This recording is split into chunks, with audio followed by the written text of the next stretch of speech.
You know that device in your pocket, the one you might even be watching this on right now? Well, it has a secret serial number, and it's following you everywhere. It's broadcasting a constant stream of data about where you go, what you do, and even who you are. So today, we're going to pull back the curtain and see exactly how it all works. And look, this isn't some dystopian sci-fi theory. This is a fact. It's been proven piece by piece by a series of 5 recent major enforcement actions from the Federal Trade Commission. They've gone after this massive hidden data broker industry and laid bare exactly how this whole system operates.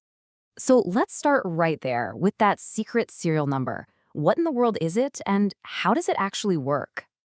Okay, so it's called a Mobile Advertising ID, or MID for short. Every single iPhone has one. It's called the IDFA. And every Android has one too, the GAID. Now, here's the absolute key. This ID is the exact same across every single app on your phone. It was originally designed just for advertisers, to track ad campaigns, but it very quickly became the backbone of this multi-billion-dollar surveillance industry. And until just recently, everyone was opted in by default. In fact, if you're an Android user, you still are. So you might be wondering, how does this random string of letters and numbers become, well, you? It's actually chillingly simple. Data brokers just track where your phone spends the night. They make a pretty safe assumption that that's your home. Then, they take that physical address and just cross-reference it with public property records. And just like that, snap, your once anonymous ID is now tied directly to your real name, your address, and your email. All right, now let's zoom out a little bit and see how this data actually gets harvested from your phone and fed into this invisible system, because the scale of this is truly mind-boggling. It all happens through this little thing called an SDK, a software development kit. So let's say a weather app developer wants to make some extra money. They'll embed a data broker's SDK right into their app. You install it and it asks for your location. And of course, you say yes. You want local forecasts, right? But what you just did was also give permission to that hidden SDK. And now it starts beaming your precise GPS coordinates tied to your unique ID back to the data broker, sometimes multiple times an hour. The little permission pop-up, yeah, never mentioned any of that. And we are not talking about some small-time operation here.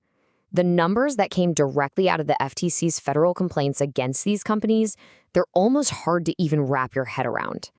Let's just start with a company called Gravy Analytics. They were processing 17 billion location signals every single day from over 1 billion devices. Then you have Xmode Social. They sucked in over 10 billion location data points, and they even advertised that their data was accurate to within 20 meters. And get this one. There's a company called Kochava. They offered a free data sample on Amazon's web marketplace, like a little taste test. In just 1 week, that freebie alone contained data on nearly 62 million unique devices. And that was just the free sample. Okay, so we've got all this data being collected on an industrial scale. But what does it actually reveal about you, about me, as an individual?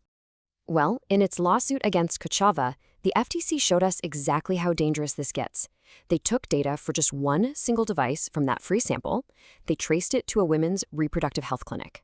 Then they just followed that same device ID to a single family home where it spent the night. And boom, you've now identified a specific person who visited that clinic, and you know exactly where they live. And the other FTC cases? They revealed even more disturbing stuff. Mobilewalla literally created marketing lists of pregnant women by tracking their visits to pregnancy centers. They also admitted to sharing app data from LGBTQ+ dating apps like Grindr with government clients. And Kochava's data could be used to identify people attending specific religious services or even staying at domestic abuse shelters. I mean, this is some of the most sensitive information you can imagine. So this commercial data market doesn't just threaten our privacy, right? It creates this massive loophole in our constitutional rights. Here's why this is such a huge problem for our civil liberties. Normally, if the government wants your location data, they need a warrant. That means probable cause, a judge's signature, and it has to target a specific person. But why go through all that hassle when you can just buy the exact same data from a broker with a credit card? No warrant, no judge, no problem.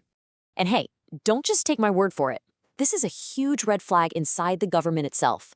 FTC Commissioner Alvaro Bedoya said it directly. He stated that this whole market for data undermines our civil liberties and our Fourth Amendment protections. It's the entire reason Congress introduced a bipartisan bill called the Fourth Amendment is Not for Sale Act to try and close this exact loophole.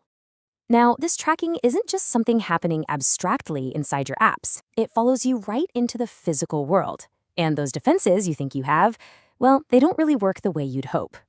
Retailers use these little things called Bluetooth low-energy beacons to track you inside their stores, and the hardware for it is often totally invisible. Walmart, for instance, partnered with GE to embed beacons right inside the LED light fixtures. The tracking hardware is literally in the ceiling, hiding in plain sight. An industry insider even revealed that those wayfinding apps, the ones that help you navigate a big store, are often a Trojan horse, secretly sending huge amounts of tracking data back to the provider, building a profile of your movements across a bunch of different stores. Now, I know what some of you are probably thinking, but wait, my phone has MAC address randomization. That's supposed to stop this kind of thing. Unfortunately, that's not really the case. You see, researchers have been finding ways to beat MAC randomization for years. They use these subtle clues in the Wi-Fi signals your phone sends out, little things like timing patterns and signal strength, to create a unique fingerprint for your device, even if the MAC address keeps changing. The Internet Engineering Task Force, the very group that works on these standards, basically admitted in 2024 that it's incredibly difficult to defend against anyone who's even remotely sophisticated. So, after all of this, we get to the most important question of all. What do people actually want? What happens when you stop all the sneaky stuff and just give them a clear, honest choice about all this tracking? Well, in 2021, Apple basically ran the biggest experiment on this question in history.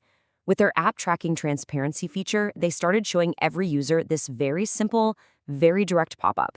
They just asked. And the answer? It was a resounding, overwhelming no. As you can see here, a staggering 86% of users chose Ask App not to track. Only 14% said yes. This is the real consent rate, and it proves the entire industry was built on one simple bet, that you would never be asked this question directly. Which really just brings us to our final question. If nearly 9 out of 10 people say no, thank you when they're finally given an honest choice, then why does this multi-billion-dollar surveillance industry continue to operate on a model that is fundamentally built on doing it without your consent?